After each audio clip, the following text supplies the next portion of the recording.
Sindh education foundation ने Larkana reason में 1600 से ज़ायद असातिज़ा का तरबियती प्रोग्राम शुरू करने का ऐलान कर दिया है। सिंध एजुकेशन फाउंडेशन ने लाड़काना रीजन में 1600 से ज़ायद असातिज़ा का तरबियती प्रोग्राम शुरू करने का ऐलान कर दिया है। सिंध एजुकेशन फाउंडेशन के तहत ट्रेनिंग 21 जनवरी से शुरू होगी।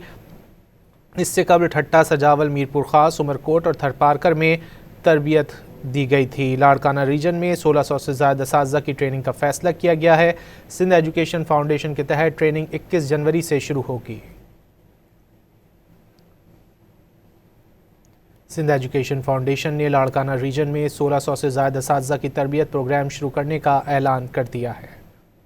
इससे कबल ठट्टा, सजावल, मीरपुर खास, उमरकोट और थरपारकर में तरबियत दी गई थी। लाड़काना रीजन में 1600 से ज़्यादा असातिज़ा की ट्रेनिंग का फैसला किया गया है।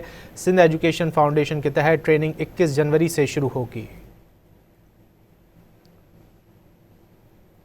सिंध एजुकेशन फाउंडेशन ने लाड़काना रीजन में 1600 से ज़्यादा असातिज़ा की तरबियत प्रोग्राम शुरू करने का ऐलान कर दिया है।